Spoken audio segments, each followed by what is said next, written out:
Assalamualaikum warahmatullahi wabarakatuh. Saya Yanuar Nurrahma Fitriani, mahasiswa dari Prodi Sastra Indonesia Universitas Islam Negeri Sunan Ampel, Surabaya.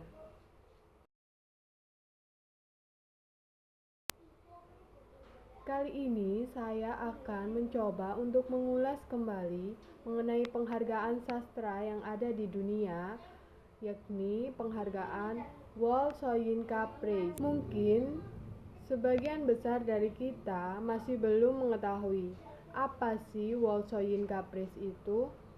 Nah, bagi kalian yang belum tahu, maka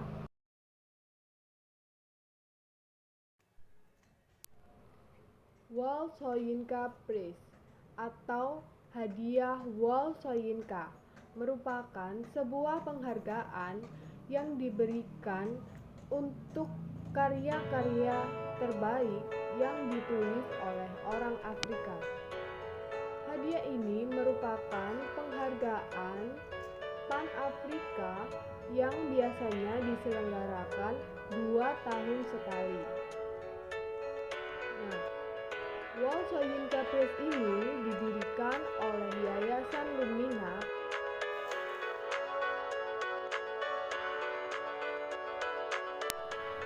World Soyinka Prize. Mungkin bagi orang Afrika, hadiah ini dianggap setara dengan hadiah Nobel Sastra. Ya, karena hadiah ini memiliki keterkaitan dengan hadiah Nobel Sastra, maka tidak heran jika warga negara Afrika menganggap hadiah World Soyinka ini sebagai Nobelnya Afrika. Selanjutnya yakni latar belakang berdirinya penghargaan World Soyinka Prize. Ya, World Soyinka Prize ini didirikan untuk menghormati para penulis atau penyair yang ada di Afrika, khususnya untuk menghormati seorang Akindawe Oluwal Soyinka atau yang lebih dikenal sebagai World Soyinka.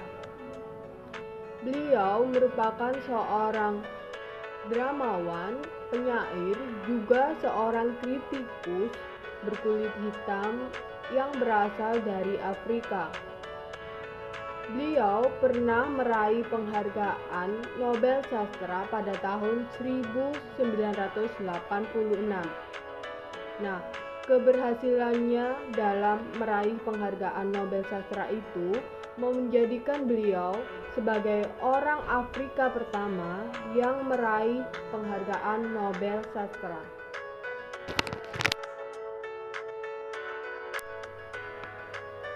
Selanjutnya yakni biografi dari World Soyinka. Akindawe Oluwal Soyinka atau yang lebih dikenal sebagai World Soyinka merupakan seorang sastrawan asal Afrika yang lahir pada tanggal 13 Juli 1934 di Abeokuta, Nigeria Barat. Beliau merupakan seorang penyair yang telah memiliki banyak sekali karya-karya hebat, baik itu novel, cerpen, drama, esai, dan lain sebagainya. Beliau sangat terkenal akan keberaniannya dalam berkarya. Hal tersebut terbukti dari latar belakang beliau yang pernah keluar masuk penjara karena karya-karyanya yang dianggap mengkritik pemerintahan. Ya, beliau tidak segan untuk mengkritik melalui karya-karyanya apabila ada hal-hal yang menurut beliau itu kurang tepat. Nah, berkat keberaniannya itulah beliau bisa meraih banyak sekali penghargaan. Salah satunya yakni penghargaan Nobel Sastra pada tahun 1986.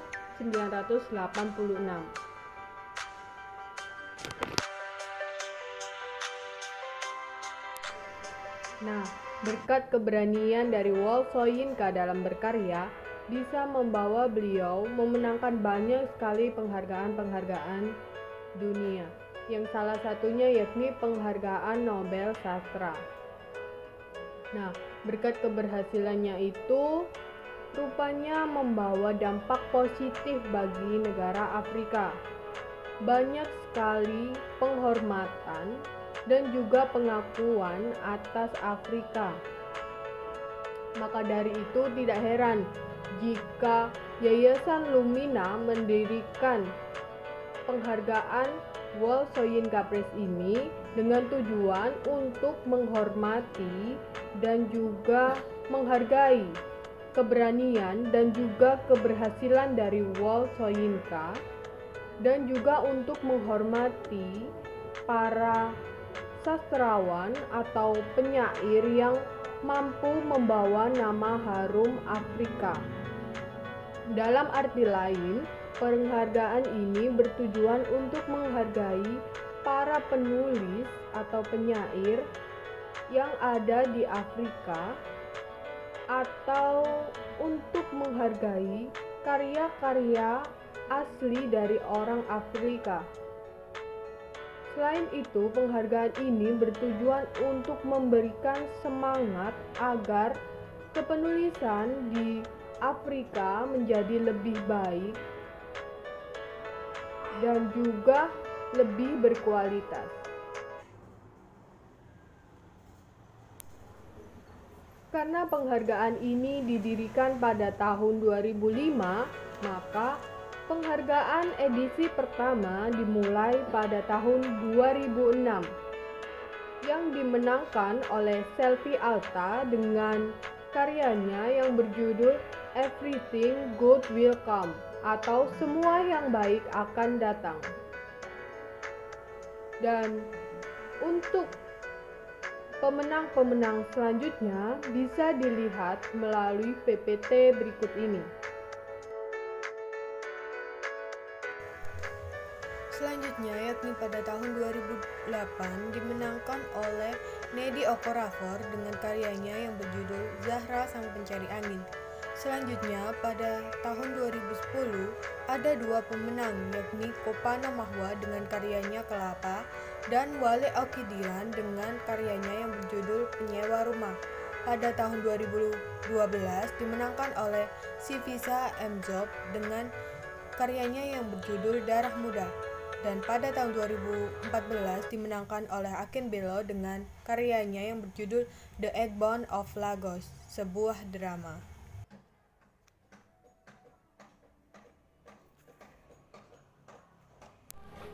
Untuk genre atau kategori yang bisa memenangkan penghargaan ini tidak dibatasi. Dalam artian sebelumnya, penghargaan ini tidak membatasi genre dari karya sastra yang diikutsertakan. Jadi, karya sastra dalam genre apapun bisa diikutsertakan dalam penghargaan ini. Namun, pada tahun 2014, tepatnya pada edisi kelima penghargaan World Soyinka Prize ini, kebijakan tersebut diubah. Pada tahun 2014, hanya ada satu genre yang bisa diikuti oleh para penulis.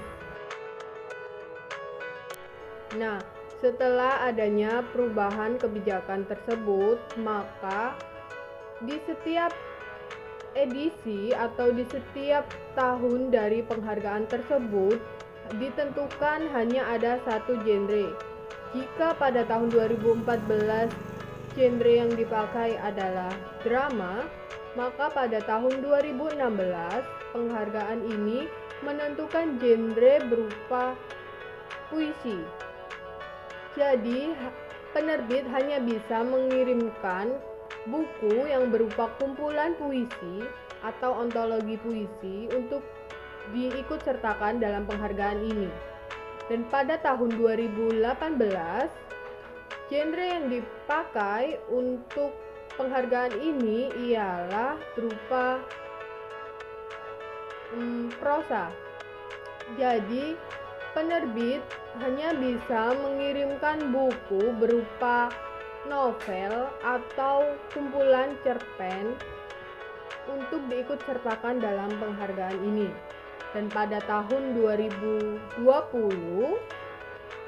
genre yang ditentukan ialah esai. Jadi, penerbit hanya bisa mengumpulkan buku berupa kumpulan-kumpulan dari esai. Tetapi dalam hal ini, tema yang dipakai itu tidak dibatasi. Jadi penerbit bisa mengirimkan kumpulan esai dengan berbagai tema, mulai dari politik, keadilan, kepemimpinan, hak asasi manusia, dan lain sebagainya. Untuk penjurian dalam penghargaan World Soyinka Prize ini dilakukan oleh juri internasional yang telah dipilih. Juri tersebut ialah tokoh-tokoh sastra dari negara-negara Afrika. Selanjutnya yakni untuk pendaftaran. Nah, jadi bagaimana sih cara mendaftar penghargaan ini? Jadi, yang pertama, penerbit harus mendapatkan formulir entry dari situs atau web The Lumina Foundation. Nah, biasanya formulir tersebut isi rangkap 3. Selanjutnya, penerbit harus menyerahkan kembali 2 formulir yang telah diisi beserta dengan 10 salinan buku. Salinan tersebut bisa berbentuk paperback atau hardcover. Lalu untuk buku yang dikirim haruslah memenuhi syarat, baik itu dari penulisnya, bahasa, atau kelengkapan dari buku tersebut. Yang keempat yang harus diperhatikan ialah pendaftar hanya bisa dilakukan oleh penerbit dari buku, jadi bukan penulis buku. Sehingga buku-buku yang dikirim atau salinan buku yang dikirim harus disertakan dengan foto dari penulis, alamat email, nomor telepon, dan juga resume. Selanjutnya yakni untuk syarat buku. Jadi sebelum penerbit mengirimkan buku-bukunya, maka ia harus melihat syarat-syarat yang dimiliki oleh penghargaan ini. Syarat yang pertama ialah buku yang dikirimkan haruslah karya dari orang Afrika asli. Jadi hanya ada buku-buku yang ditulis oleh orang Afrika asli yang bisa diikutsertakan dalam penghargaan World Soyinka Prize ini. Yang kedua yakni buku-buku tersebut diterbitkan dalam bahasa Inggris atau bahasa Perancis. Jadi hanya ada buku-buku yang berbahasa Perancis atau berbahasa Inggris yang ditulis oleh orang Afrika yang bisa diikutsertakan dalam penghargaan ini. Yang ketiga, buku tersebut harus terbit 3 tahun sebelum tahun penghargaan. Jadi tidak semua buku bisa mengikuti penghargaan ini.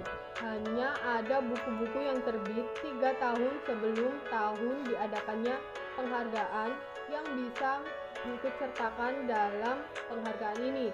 Misalnya, untuk penghargaan pada tahun 2022 nanti, maka buku yang bisa diikutsertakan dalam penghargaan ini ialah buku yang terbit pada tahun 2019, 2020, dan 2021. Selanjutnya, buku yang bisa diikutsertakan dipastikan buku yang belum pernah memenangkan penghargaan apapun. Yang kelima, yakni buku tersebut ialah buku lengkap. Dalam hal ini, buku lengkap yang dimaksud ialah karya yang bisa dikirimkan itu berupa buku.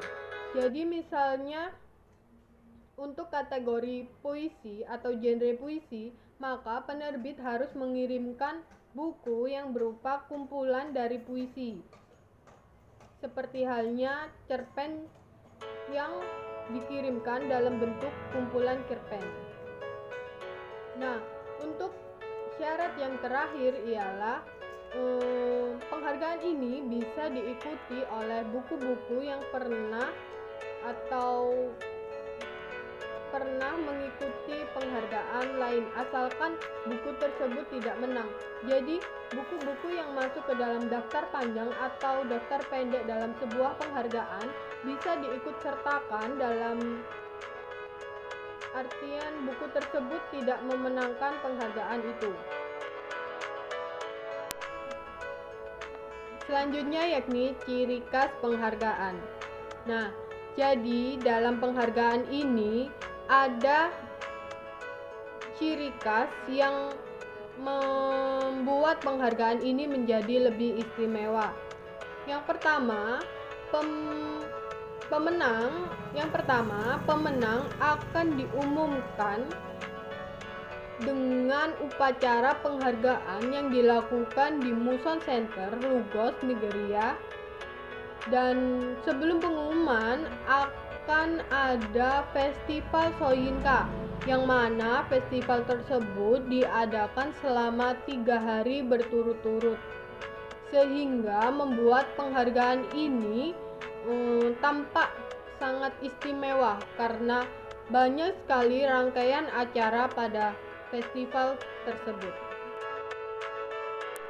Untuk rangkaian acara yang ada pada festival Soyinka yakni meliputi adanya pameran buku, karnaval buku, adanya ceramah, adanya pertunjukan teater atau drama, adanya musikali puisi ataupun pembacaan puisi, lalu ada pembedahan buku atau pembacaan buku. Hal ini dilakukan dengan tujuan untuk sebuah promosi buku. Lalu ada juga pameran seni. Dan festival ini bisa diikuti oleh banyak orang, baik itu anak-anak hingga klub-klub membaca sekalipun. Selanjutnya yakni keuntungan mengikuti penghargaan World Soyinka Prize. Yang pertama yakni pemenang akan mendapatkan hadiah yakni uang tunai sebesar 20.000 US dollar. Selanjutnya yakni buku terpilih akan diproduksi langsung oleh Yayasan The Lumina Foundation. Hal ini bertujuan agar buku bisa lebih terjangkau dan bisa didistribusikan dengan baik. Dan selanjutnya yakni yang terakhir, buku terpilih akan disimpan atau dijual di toko The Lumina dan juga penjual buku-buku terbaik lainnya, sehingga buku tersebut bisa tetap didistribusikan dengan baik. Yang terakhir yakni pusat bantuan. Jadi apabila ada pertanyaan terkait penghargaan World Soyinka Prize ini, bisa langsung ditanyakan pada situs atau web The Lumina Foundation World Soyinka Prize for Literature in Africa, atau melalui PO Box 3165 Sabo, Yaba, Lugos, Nigeria. Nah, demikian pemaparan dari saya mengenai penghargaan sastra dunia, khususnya untuk penghargaan World Soyinka Prize. Apabila ada salah-salah kata atau kurang lebihnya, mohon maaf. Wassalamualaikum warahmatullahi wabarakatuh.